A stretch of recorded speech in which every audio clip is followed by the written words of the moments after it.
city life. You're listening to Nakedly Examined Music, a podcast about songs and songwriters. My name is Mark Linsenmeyer. My guest for episode 215 is Lynn Drury, a New Orleans singer-songwriter who's released 10 albums since 2001. We'll discuss the title track to her new album, High Tide, then 1111 from 2017's Rise of the Fall, and Drugstore from her first album, 2001's Crossing Frequencies. We'll conclude by listening to I Waited Too Long, also from that new album. Right now you're hearing City Life from Sugar on the Floor, 2011. Hear more at lyndrury.com. That's 2 N's. Hear more of this podcast at nakedlyexaminedmusic.com or support the effort at patreon.com/nakedlyexaminedmusic. I will play a little bit of City Life from Sugar on the Floor, 2011. You were saying that is your most requested, most popular song you close with. What is your career arc? Like, has it just been steadily going up, or was that sort of the peak? Just a steady, slow incline. Yes, just a steady, slow. I don't know. City Life, it's one of those songs that I remember writing, and I remember it just sort of being a stream of consciousness. And I mean, I repeat every single line twice. It's just the funniest thing to me. But for some reason, it was a post-Katrina song. It's so funny because I can't get away without playing it. I have to play it. So it's a lovely song. I think, I was just riding my bike and noticing the broken windows, and they were shimmering, and seeing the beauty in destruction, I guess. Yes. I know New Orleans more than some other places. I'm in Madison, Wisconsin. Okay, we're local artists, we're Madison artists, but there's not a particular image that connotes. When I lived in Austin, there was this just rampant Texas chauvinism that, unless you're from Texas, I don't even know if we'll grudgingly let you in the bars. But New Orleans, I haven't been sure if it's quite as strong. Certainly New Orleans artists that I've talked to, New Orleans ends up being a theme, and especially because you have things like the hurricane, that are so distinctively, that seems to go in how even you describe your sound, that it's what New Orleans. Yeah, Nola Americana sort of adapted that.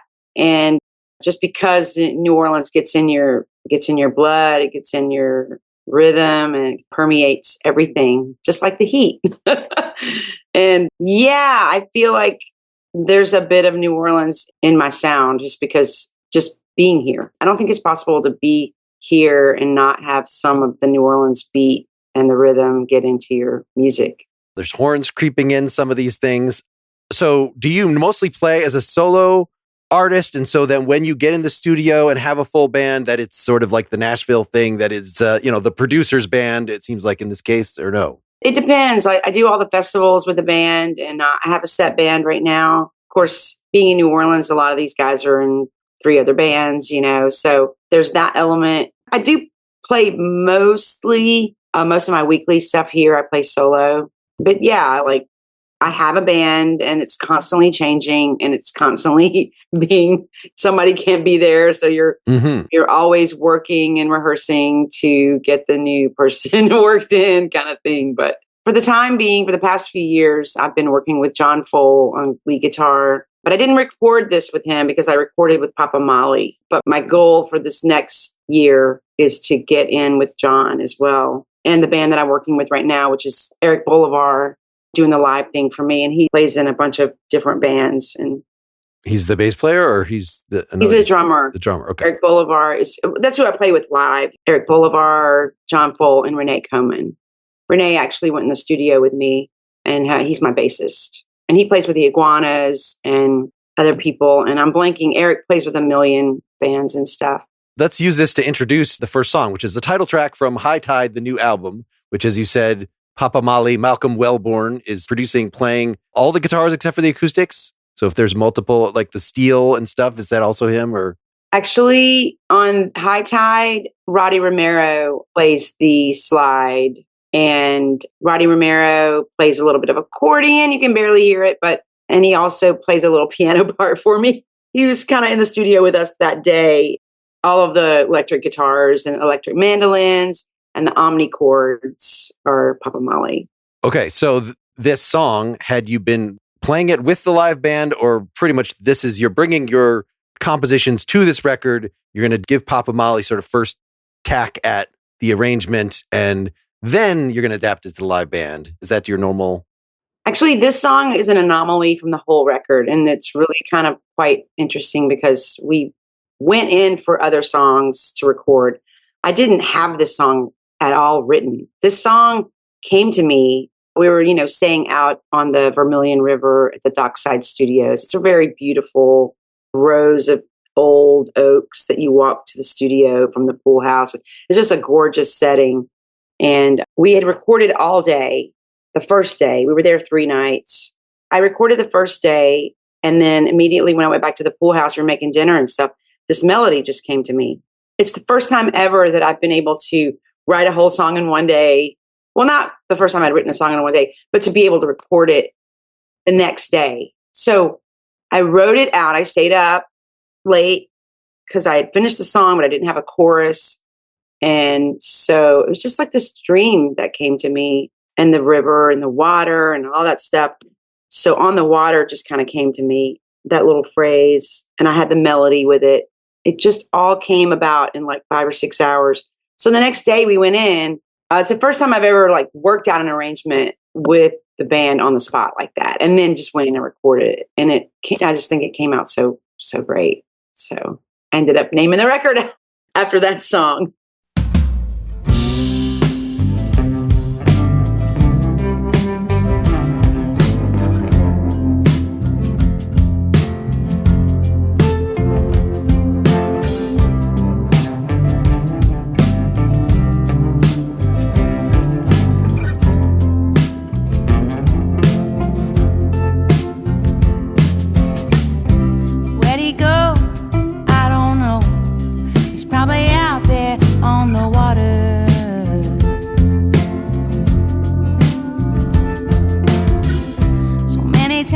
I complain, and he just go out a little farther.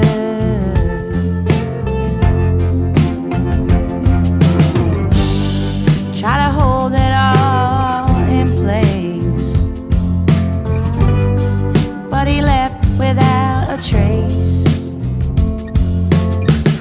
So many times I jumped in, never thinking it was nothing.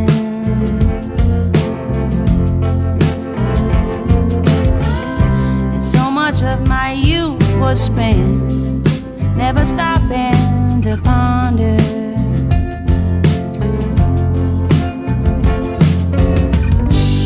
You let him go thinking he'd come back,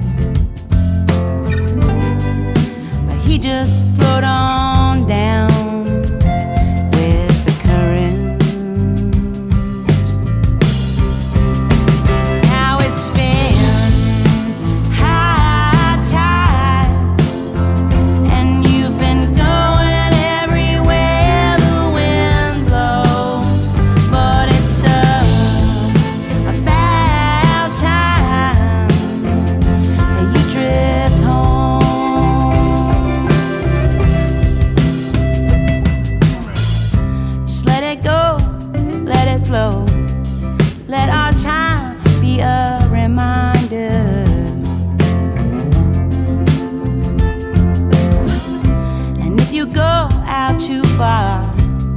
I'll come out there to find you.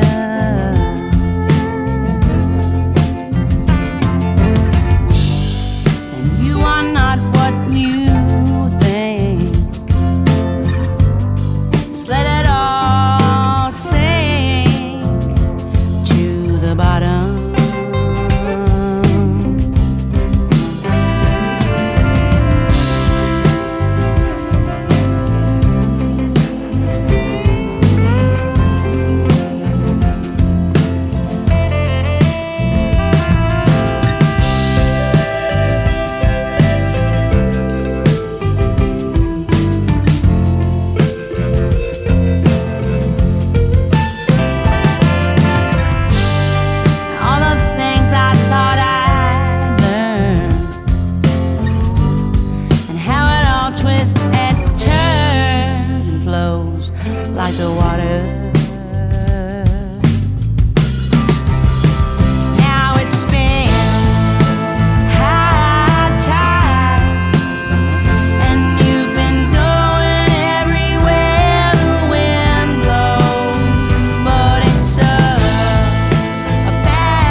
probably out there on the water.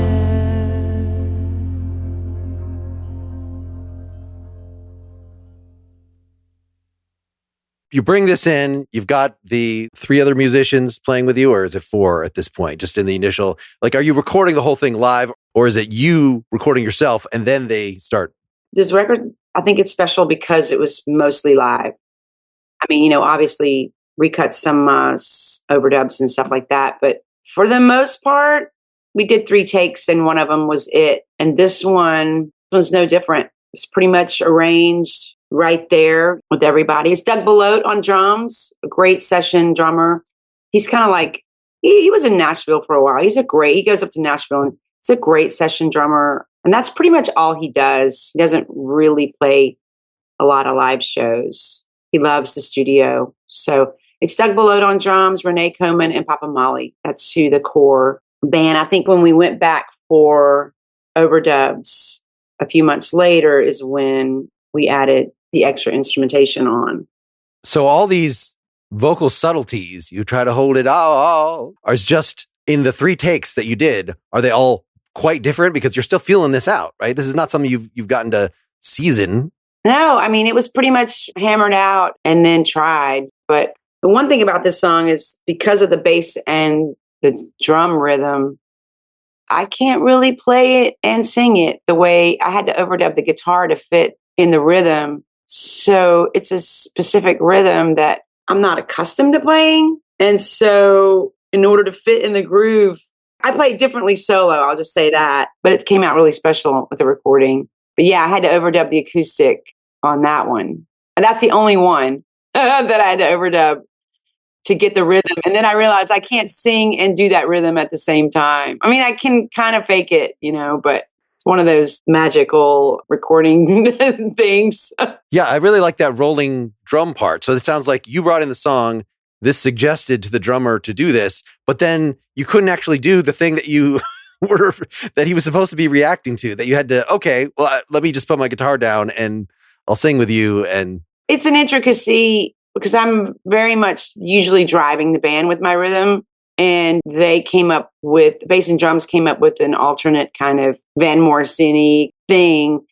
And it's because I'm super particular. So I could play it straight kind of. It's like, no, this is clashing a little bit here and there. So it's a very particular rhythm that I had to nail. And I'll have to practice it before we play it live.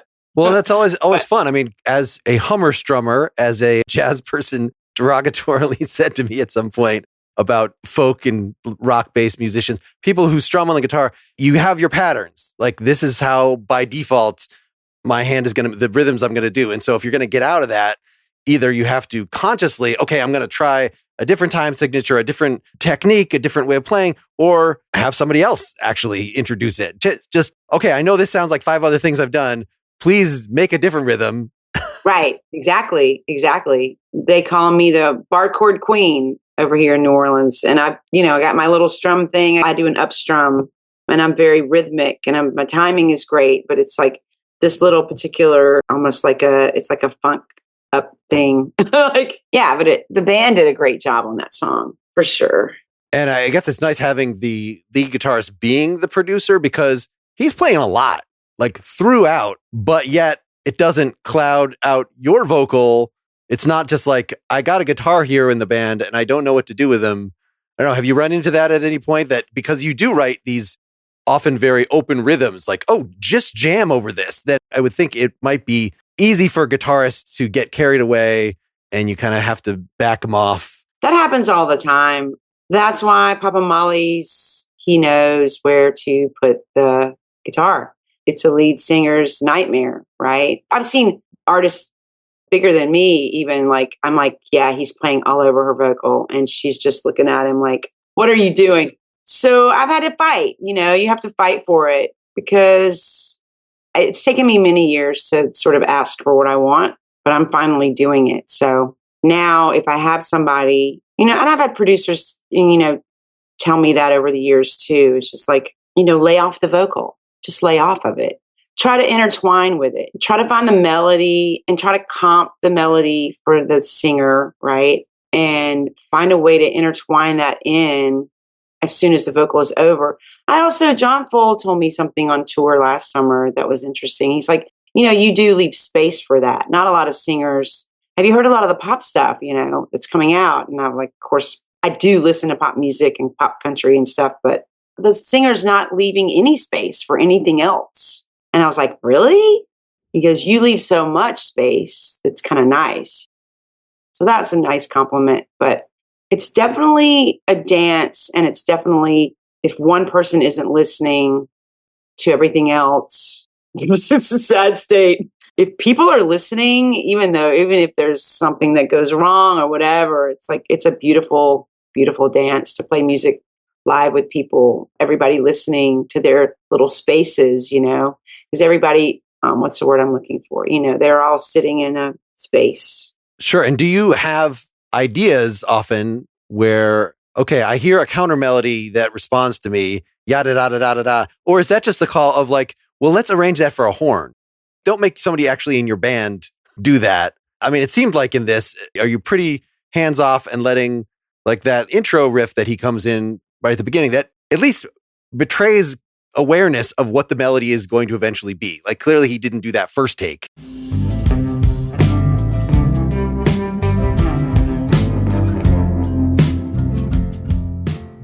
That this was something that he worked out. Are you just relying on them and their excellent musicality to come up with the counter melodies, even though you're the one getting the writing credit, but they're going to provide extra melodic content?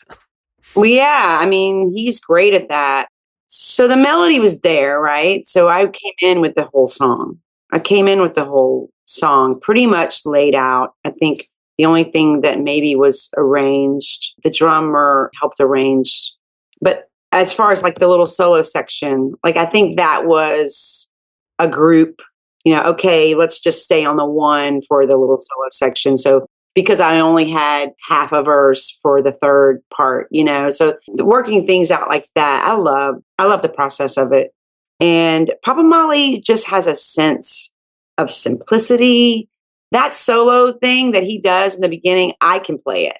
And it's just so simple, but it's so great. And it's perfectly, but no, I'm not telling him what notes to play ever. He's inferring that from the melody and from the vibe and from the rhythm. And I hope we can produce together again. He and I work really well together. Now, I don't want to press you to explain particular lyric lines to me, especially if that's, something that you feel like would ruin the majesty of the song, the mystery, that letting people introduce it themselves. But I'm wondering, given the quickness with which you wrote this, how clear is the narrative? Because it starts out as if you're talking about my dead friend or something, that went off the deep, but then you're addressing somebody, it's time to come home, but then you're saying, go ahead, let it sink to the bottom. It's like this message is changing a few times. I mean, was that just, that's how it flew, or are there nuances that I'm missing here? I think it's part letting go of a lover or something, and then sort of letting go of, as a metaphor, the water as a metaphor for letting the past go, in a way, for me, letting past. So for me, the song kind of came about, really erupted inside of me. Like I started crying, and it was just like this crazy, I couldn't write it. While I was writing, I was sobbing.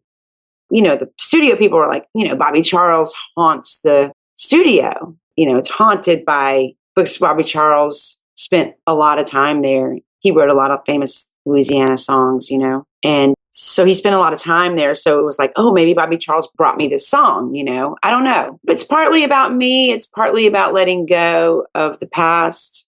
And I always try to put a hopeful spin on things. That's kind of like my thing, It's like, it's really bad, but there's hope. Redemption is possible. And when you put second person in there, when it's about time you drift home, it's talking to yourself, it's musing about, it's not. Yeah, because in me, there's a sense of, I've been in the city, and I, even in all my songs, like I'm going to move to the country when I'm old and all that, city life song. So it's like, well, maybe I've written my entire biography in song.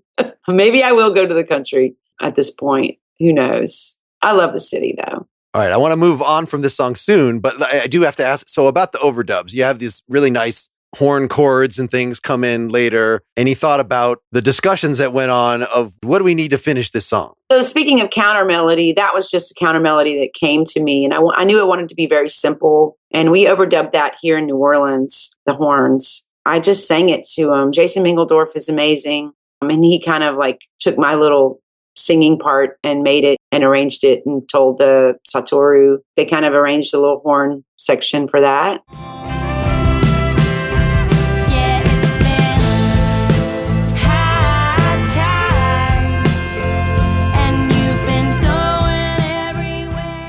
But yeah, those are counter melodies that kind of came about. And in terms of the backing vocals that you introduce on the chorus, I assume that's just you doing it sort of at the time? Yeah, I think that's me. Yeah. Any thoughts about it, sort of how big you decide to make that in any given time? Because it would be very easy with a big chorus like that to like, let me layer myself 4 times. Let me do, but this one is just, okay, we just have basically a harmonic above yourself to just thicken it a little bit.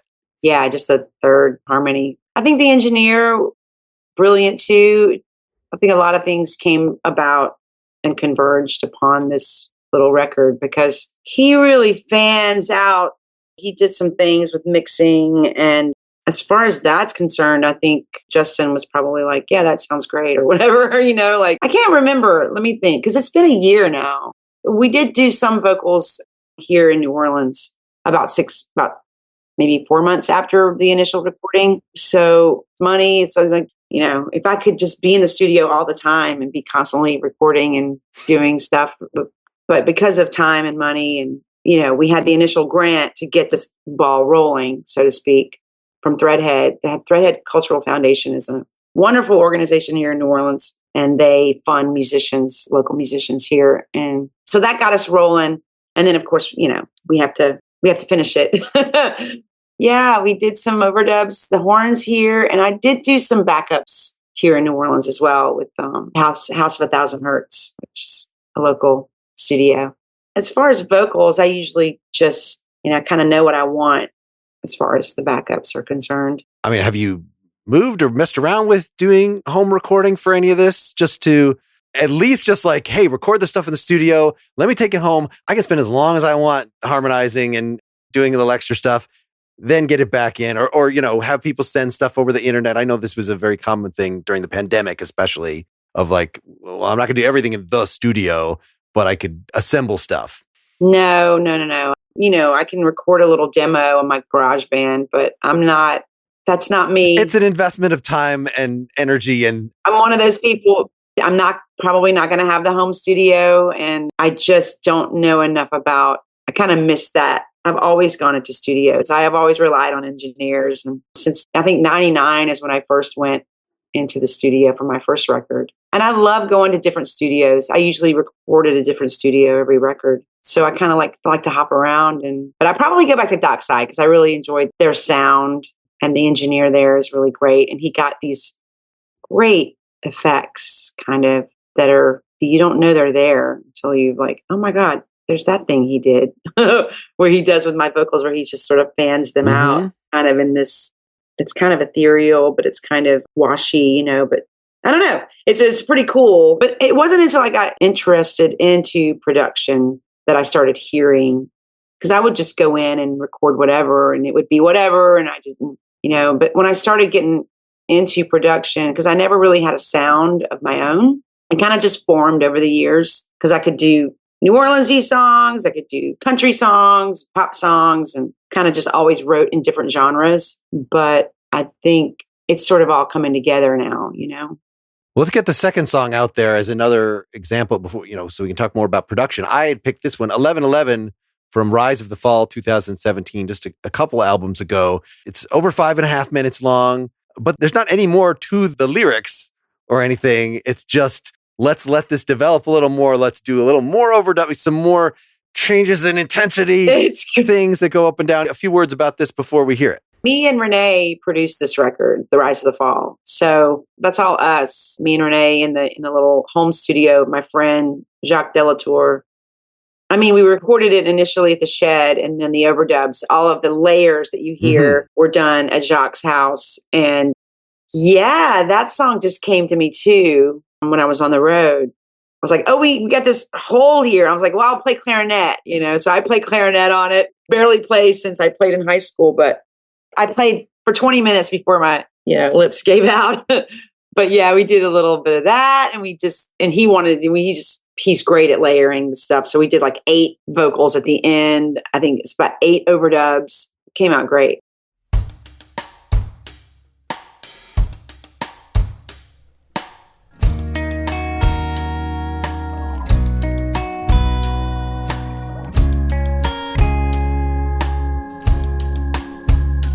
It's 11:11 and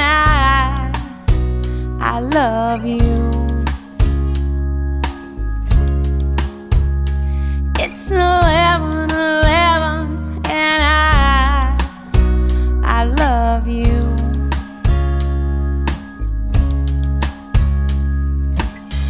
A slow summer day and I'm just shuffling my way down.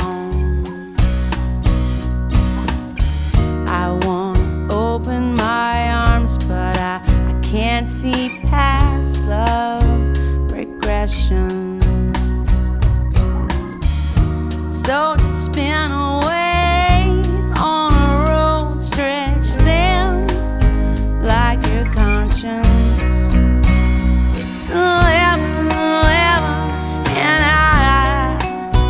I love you. It's 11:11 and I love you.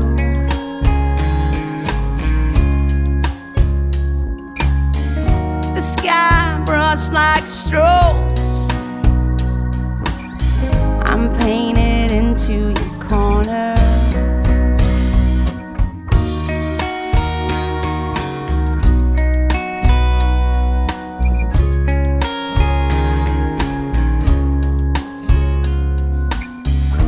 Cotton candy sky, and I just watched you back down the sun.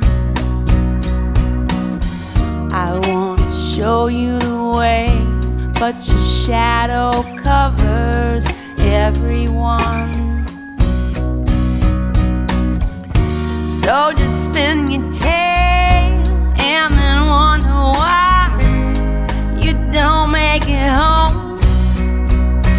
It's 11:11 and I love you.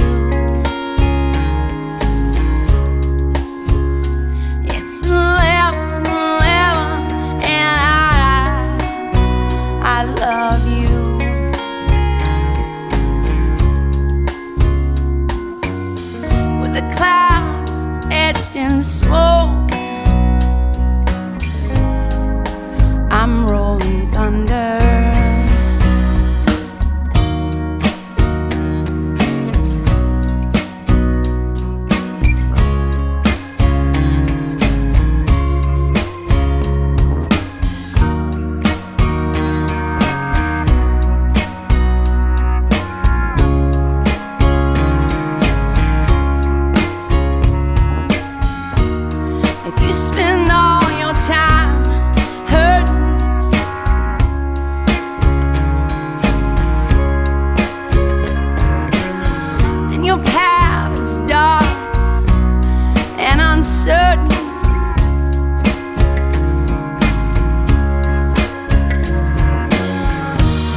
And he thought about that initial, that sounds like it could be the foundation of the whole song, but I'm guessing. That was the drummer's idea. Chris Pilot played drums for me for 20 years before moving to Florida. So he's like, let me do this. How about this before the music comes in? I'm like, okay.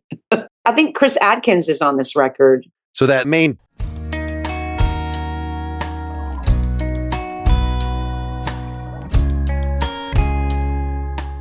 That sounds very like you must have sang it at somebody, or was that just what the guitarist decided to do in the first? That's all Chris Adkins. Yeah. He does a really cool part that when I was listening to the Roughs, I remember driving down the interstate and I had to call him and I had to tell him, oh my God, that da-na-na-na. Okay, so he's echoing himself. So that's his own, both of those are him. Us, him, yeah. And it just pulls it together. This is really one where, because you leave those spaces of like, what is going to happen in this? Let me just play. I want to open my arms, but I can't see past love regressions. Just that you finish a line, and at least the first time you got the tss, tss, tss, tss, and there's some variation. It's never that blatant, but you know, the same thing happens again and again after many lines. So are you going to go dun, dun, dun, dun, dun, dun? Is the whole band going to play it together? Is it just going to be you? It seems like there's enough song that you have to decide. Again, was this a three of you maybe playing it live to sort of work out the basic shape, or was this really just layered piece by piece? No, the song was being played live. Basic tracks were done, just like a regular. I think we did that at the Shed. Nice drum mics. You got to do that somewhere else. So it was done in the big studio. It's closed down now, the Shed, sadly. But yes, it was basically just a live track with, parts, and the band just kind of. Chris is a real live drummer, so he's playing it like he would out at the clubs kind of thing. So it kind of has that feel. I think it's pretty much live except for the overdub vocals and everything. But yeah, as far as the hi-hat, I think that's just Chris. And that you're just increasing tension at various points during this, which is hard if you're just playing your acoustic and there's probably a tight compressor on it when you're recording. It's not like when you're live by yourself and you can go from 0 to huge. You have to have the band's cooperation, and you have to have as much a mixing act as a performance act to actually like make it. That song is tough to play live. I actually haven't played it in a long time because it's not something I can play solo. But I can play it. What I end up doing is cutting out the end and just ending with it's 11:11 and I love you, But yeah, the band really, I love dynamics. Dynamics are the key. So the drop down and the pulling up and all that song lends itself to it. As a point of contrast, I will link folks to your solo performance of the song Soundtrack, which is one of those that also has the dynamic movement and a lot of repetition, but it completely works in a solo setting because it is just much more relentless. That this is just so mellow. To have this, stretch that out, you'd really have to have a patient audience, whereas that song, you're just driving it into their skulls. That's exactly. It's a good take on it. Let me play a couple sections from here. I mentioned in the last one, your vocal choices, that how are you going to phrase things? What sort of pauses? For some reason, I put a note on the word smoke here. With the clouds etched in smoke. Okay, yeah, just that smoke, this thing that you're doing. Like, is that just kind of, that's what happened that take? And if you do it again, it's going to be different because you're just constantly experimenting. Or is this sort of, that's the note? Yeah, pretty much phrasing is very important to me. So I'm not one to change the phrasing over the years kind of thing people do. Like it'll change a little bit, but for the most part, it's written as it's written. And I don't really vary from the phrasing. The phrasing is super important to me as a part. So it sits in its little pocket and that's where it's going to sit. Sure, I could drag it out, but I don't necessarily do that. It pretty much, that's the way I'll sing it every time, With the amount of times you repeat, it's 11:11 and I love you, you would think that there would be some variation. I wasn't listening specifically for that, but it's so integral to the rhythm. Like this is the melody. So you can't just decide and I love, you can't just do that randomly.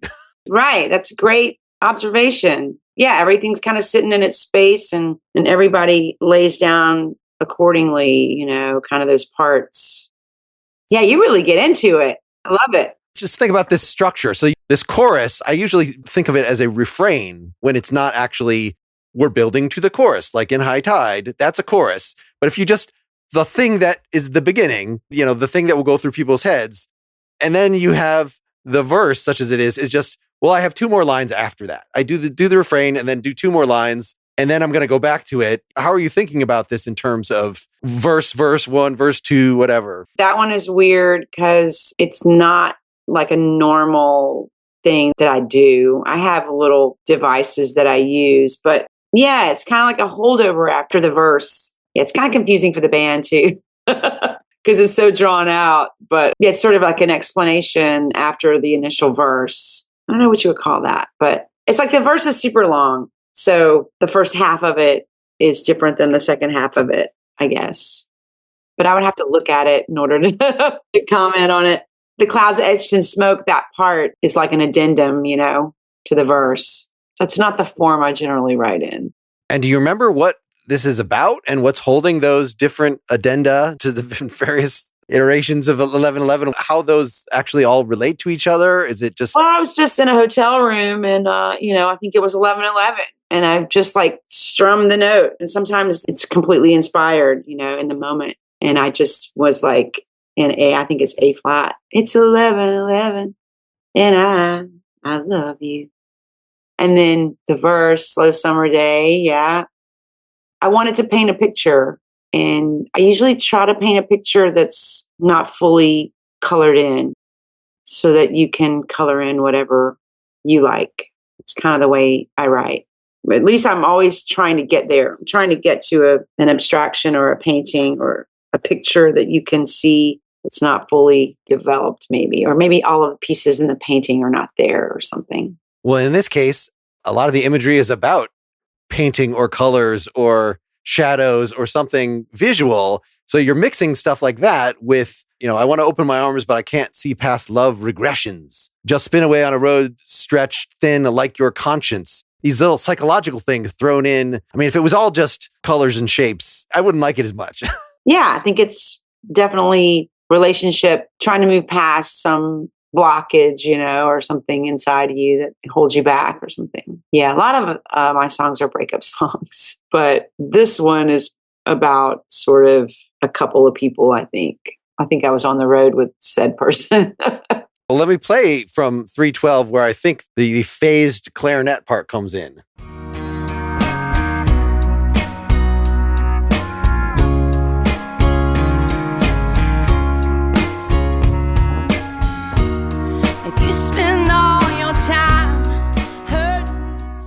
So I guess this is actually getting us into what counts as the bridge. I mean, it's still the same chord progression that you had before, but at least you've changed the rhythm and we're going to have some movement. Yeah. Any thoughts about, given that it's almost like a mantra, this repetition, like how do you even have a bridge? Oh, well, let's introduce some different sounds and some slightly different rhythm. And the phrasing is different. So it's sort of like, it's kind of R&B to me in a way. It's a different melody on top of that same form.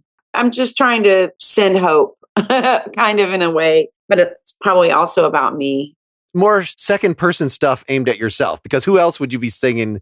You spend all your time hurting. Yeah. And your path is dark and uncertain. And some of those things people would say to me just in passing. And I like markers on your road. That came from a friend and she said it. And then it's crazy how that happens. Sometimes that'll happen where it's like this conversation gets thrown in there too, Yeah, I guess that's the same, what I was saying with the one's guitar rhythm can get repetitious. You write so many songs and so having something bounce back to you, lyrics even more so, that if you're just writing straight from your imagination. So I know a lot of writers, they will go and listen to other people's conversation. They'll do things purposefully to bring in, let me open the newspaper, let me see what's there. That's kind of unnatural for me. I don't do a lot of that intentionally. I mean, maybe it seems like even if somebody else said it, it made its way into your lexicon. Right. And that could be why. I think For me, it's like a funnel from the sky, from God. If it's inspired in that moment, then it is pure. And I try not to mess with that. If the initial inspiration is really good, usually I cry or something. But usually the initial inspiration will come and then I'll try to flesh it out kind of thing. And, kind of like that. But it may take a few years for songs to finish. Sometimes I'll have a melody rolling around for 2 or 3 years and I'll keep coming back, even though I maybe didn't even write it down. Maybe it's just a recurring thing. And then the end will finally come, or some part that I needed will finally come. Cause I've got like 3 songs right now that they're not letting me finish them for some reason. And I keep picking up the guitar and but generally speaking, the initial inspiration, I always feel like comes to me and it kind of just comes down from the sky. And that's the only way I can describe it. And it comes through me. And sometimes I don't know what I'm going to say. And then I just catch that. I catch that wave.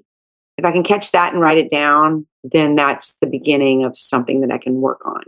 But I don't necessarily sit down and go, I want to write a song about this.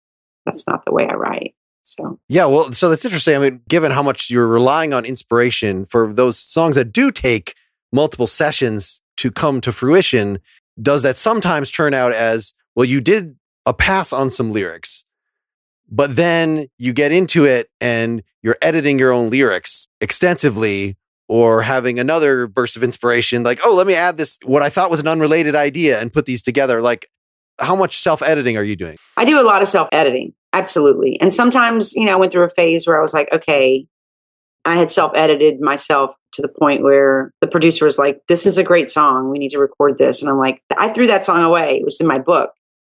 And it was Dancing in the Kitchen, which was the last record. And, people love that song. And I'm just like, that was my throwaway song. But it's rhymes and it's cute. It has something, But speaking of which, on Dancing in the Kitchen, there's a song called Back on My Feet, which the whole song was written for many years prior to that. And I never had the final line for the third verse. And it was just like, I wanted to say the bridge was going to blow. And I'm like, I can't say blow. And then I realized, I was like, oh, it's burn. And then it came years later, burn. Because I'm going to burn the bridge. It's like, why did it never come to me? And it's like, what's the verse? Come to me, my darling. Let me fix what ails. I might fail, but I'm trying to bridge the sea between us. Everybody knows I'm gonna. And I never had the last word. I was trying to say blow. And I'm like, no, that's not like burn. Everybody knows I'm gonna burn. Anyway, that whole song was finished without the one word. The same thing with I Waited Too Long on the new record. So usually you just give up and have an instrument do so. I guess you can't do that with one word, but if there's just a line missing, just have a guitar riff, just. The words have a phrasing that, you have to have kind of to fit. For me, it's like little Legos that fit in the spot, right? But case in point, for the new record, there's a song that Renee Coman gets credit for, which is I Waited Too Long. I waited too long. And I had everything written, and I'm in the studio rehearsing with them. This was for a live show. This was before we even went in the studio, probably 6 months prior or whatever. It was what he wrote. It's worth the wait. He wrote the very last part of the song because I had this song is forever. Boom. And I had nothing. And I'm like, he goes, it was worth the wait. I was like, perfect. There you go. 50-50 co-write for your one. That's exactly right. But you know what? It wouldn't be that song because he sort of summed it up. I needed something to sum it up, Well, you've given a fine introduction to what will be our final song. But before we get to that, I need to make you regress to early career. You picked Drugstore from Crossing Frequencies 2001. So speaking of sort of cutesy, this definitely sounds like you had an idea, I'm going to do a swing thing, but then the producer or, the band, which in this case, there's a trombone. Okay. I don't know if you know Dave Easley, very accomplished, amazing musician, pedal steel player in New Orleans. Well, he lives on the North Shore now, I think. He's a genius ear guy. He plays trombone on his lap steel or his pedal steel. So he puts an effect on there to make it sound like a trombone. Wow. Okay. Yeah. Not a trombone. All right. I was wondering why I wasn't hearing more of it if there was an actual trombone. All right. Well, say a few words about where you were at. So this is your actual first album. I'm a little confused in that the press release was saying, well, this is your 10th album, but I'm only counting like 8 plus a live thing. So is there an ancient Crossing Frequencies album that you don't let people hear, or what? No, there's a Honeypots record and there's a live in Italy record of songs that were already recorded elsewhere. So I'm kind of counting a record that I did with the Honeypots, which is an all-female thing I did in 2012, which I have songs on there that I also have recorded, but there's a few songs on there that have never, ever been recorded elsewhere. So I'm counting the live Dal Vivo. It's called Dal Vivo. I lived and recorded in Italy in 2009 with Roberto Lutti, who is in the Playing for Change band. So that I'm counting that. But yeah, the very first record I did was Crossing Frequencies. Okay. So yeah, say a little about where you're at with this and how this arrangement got chosen. The narrative itself, I mean, is very vivid and it's very theatrical and kind of goofy. It's one of the songs I remember working really, really, really hard on to get every lyric just to fit perfectly. And I was just obsessed with the song for a while writing it. I remember that. And I remember, we'd go home and we were partying it up in New Orleans. I was young. I was like rock and roll, playing till 4 a.m, going to the 24-hour K&B store, on the corner down in Napoleon, uptown. And yeah, it was a throwback to the New Orleans style swing. And people still come up and request that song. I still play it because it's just fun. And people are not expecting they're not expecting it. I buy my groceries at the drugstore. They're not expecting the line, So it's kind of fun to see people go, oh my God, hilarious, I paid for 39 for 6 slices of ham. Yeah, but I don't really care because I got money to spend. I'm working all night. I make my money singing. And what I really need now is a drink, is what I'm thinking. And a little something to tide me over. I buy my groceries at the drugstore. Well, I'm walking down the aisles and I'm dazed and confused. I got some change in my pocket. I can't wait to use them. They're open 24 hours, so you've got plenty of time. I'll take a microwave pizza and a bottle of wine. If you like me, you've been there before. I buy my groceries at the drugstore. Well, I like Walgreens, yeah, but don't get me wrong.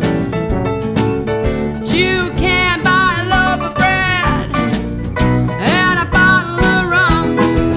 Oh, don't criticize me for the way I like to shop. I don't want to walk around in circles just to save a buck. Yeah, the bright lights are shining, they got just what we need. A 40 for you and a 22 for me. Well, it ain't all that bad once you know the score. I buy my groceries at the drugstore.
This is sort of sounds like in the Lyle Lovett world of... Yes. Well, he's amazing. Although maybe he's just drawing on the same genres that you're drawing on. It's not necessarily that's his sound. You're saying it's the New Orleans swing sound. Yeah. I think every record that I've ever done has a New Orleans-y mambo or swing on it and a rock and roll-y Stonesy thing on it, or a straight up country song sometimes. Because I grew up on country music, but yeah, that's great. I'd love to be compared to Lyle Lovett. Well, it has all those like, let's do these little stops, and maybe you're just tapping on your guitar, the hi-hat is doing something to get us back in.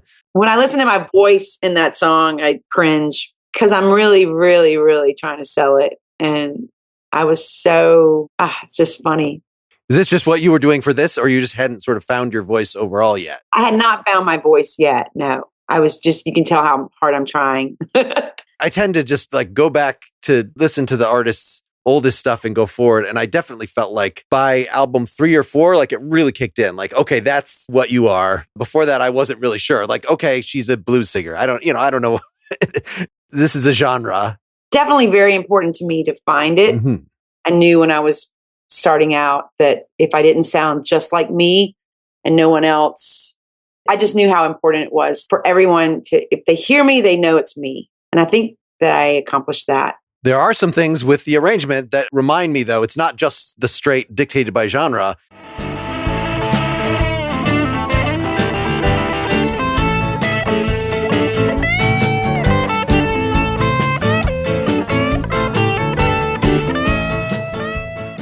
Just that we're going to switch from swing to straight, and that's going to be like, oh, and now we're going to start pushing forward. I mean, this really sounds like something that maybe you were motivating on your acoustic, of like you're directing the band and not just the producer is doing his thing or something. Yeah. I think it switches to country. Yeah. It changes to like a double time, I think, at the end. And to a big like piano, Fats Domino, whatever. Yeah. Ding, ding, ding, ding, ding, ding, to bring you to the end of the song. Do you have any memories about sort of how was that all very much just like let the band do its thing and try it a few times? Or was there any more? Sounds like you said you were not in the position where you were asking for what you wanted yet, right? Oh, no. That was recorded at Word of Mouth Studio. It was the very first time I was ever in the studio. It was the very, like, I didn't know anything of what I was doing. I had these songs. Did you know those musicians, or these are the studio musicians? No, I was playing with, that record is half of the band that I had when I was playing downtown Margaritaville. And half of the record is players that I hooked up with a new band, and it's half of them. It's basically the band that became Bad Mayo, Lynn Drury and Bad Mayo. I did 2 records. Maybe those are the records you're missing. Lynn Drury and Bad Mayo did Blackberry Winter, my second record. And then we did Spun as my third record. Okay. Blackberry Winter, I have not heard. Yeah, that was. Okay. So, and sometimes it comes under a different artist. So they separate it out on iTunes or whatever. Terrible. Yeah. Like, can you just put it all under Lynn Drury? No. So we followed up and I did 3 records in 3 years, basically, when I started.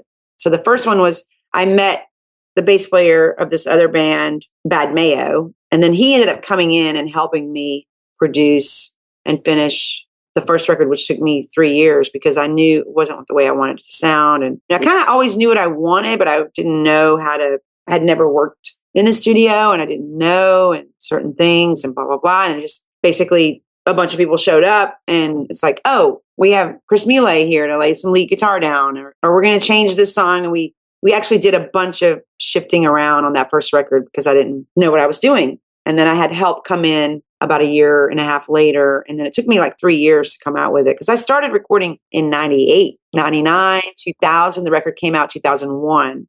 So that record, that was the longest I've ever taken, I think, on a record because I was so green, And then we changed studios.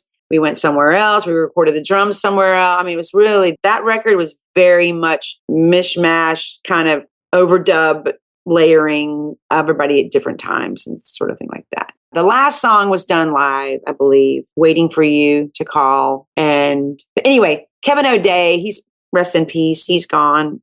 Great drummer of New Orleans. He plays drums on a few tracks. And then I think Corey Walters, who I played with at the time, she's an amazing drummer in town. I think she plays drums on a few tracks. It's just 2 or 3 different bands just all thrown in. So it sounds like even if you weren't the producer, as in the one in the studio directing, it's not like you won a contest and somebody said, come in and be in the studio. This is like you over time in the jazz sense of who got everybody together and paid for the damn thing. You were the producer right from the start.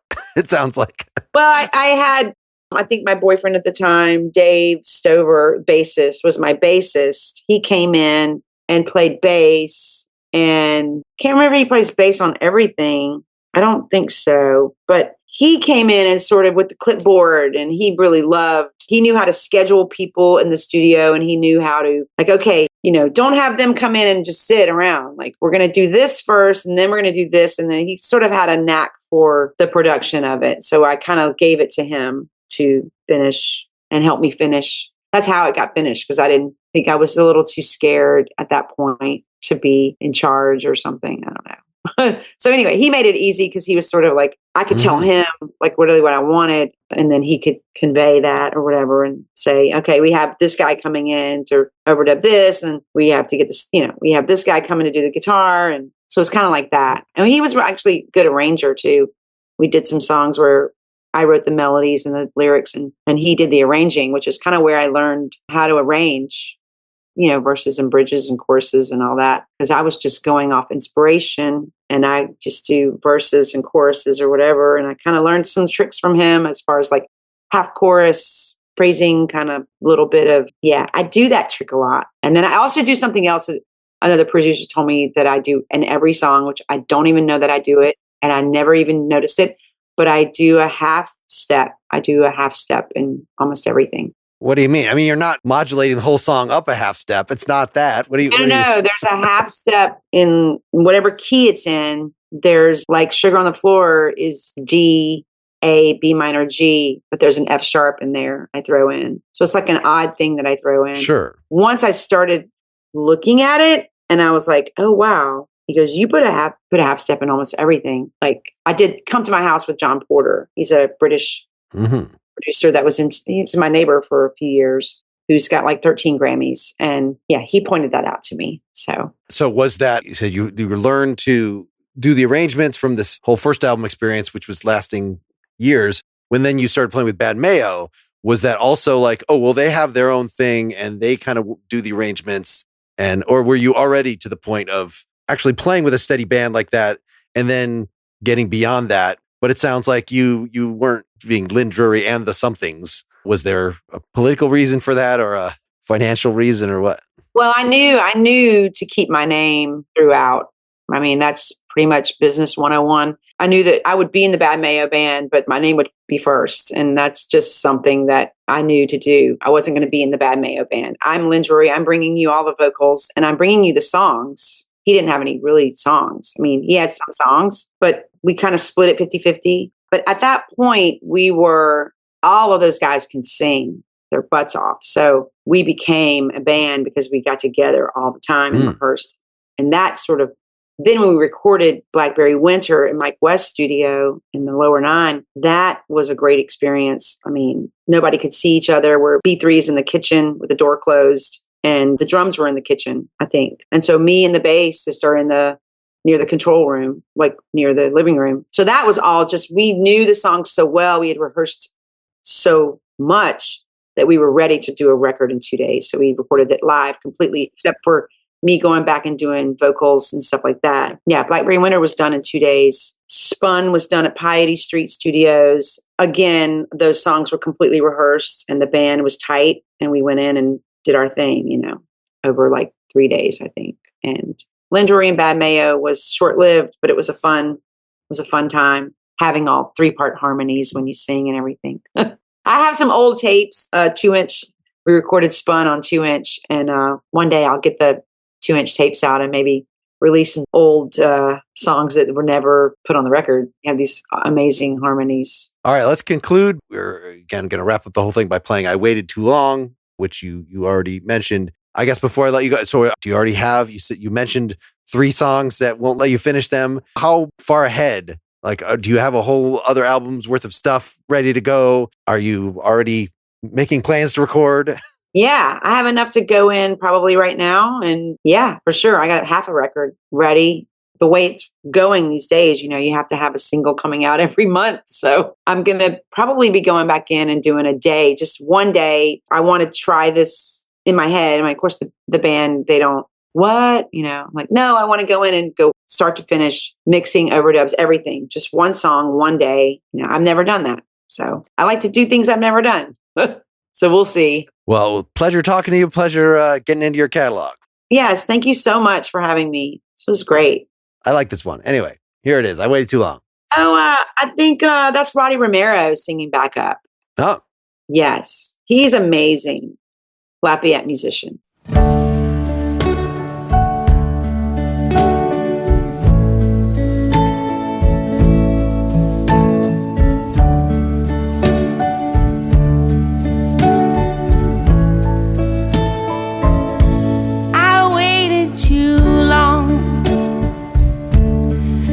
Sing my own true song, worrying so about how it came out wrong. Only I'd sung straight out of the gate. I waited too long, I started too late. Too late, always rushing to catch up to the flame, burning in my own true heart. And then the wind, it blew out the spark. I started too late, too long.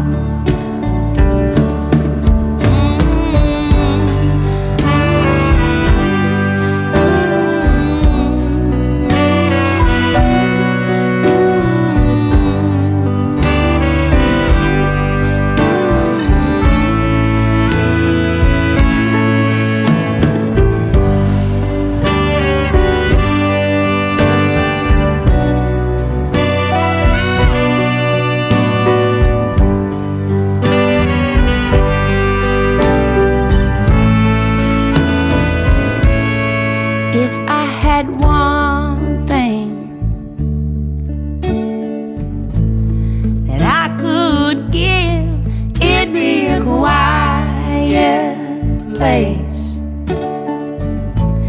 where you could bring all your regret and all of your shame.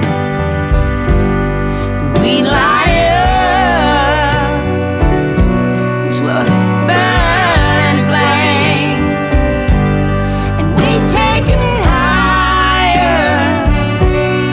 Nothing remains. This song is forever. It was worth the wait.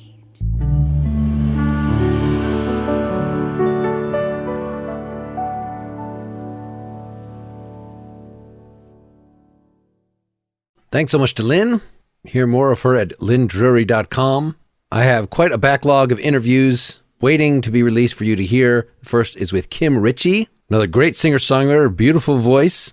Then I'm very honored to have just spoken to Richard Thompson, one of our finest living songwriters. And finally, I talked to Pat Mostelato, a drummer who has played on many things, including he was in Mr. Mister, he was in King Crimson for a long time, he played on the Friends theme song, many other things. So come back for those. Make sure you're subscribed at nakedlyexaminedmusic.com. And if you support the effort at patreon.com/nakedlyexaminedmusic, you will be enabling this project to continue, getting good karma. You'll get my episode notes with the lyrics and structures, and you'll get an entirely ad-free feed. I also want to ask you to go to partiallyexaminedlife.com/book and check out our new book, By the Partially Examined Life. I'm a co-author. It has transcripts. It has essays. It is very awesome. partiallyexaminedlife.com/book. Hope you're doing well, enjoying the better weather, keeping creative. Keep on musicking. Until next time, this is Mark Linsenmeyer signing off. I love this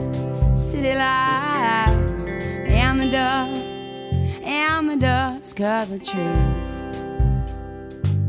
City streets laid out, they glitter like diamonds from somebody's broken window.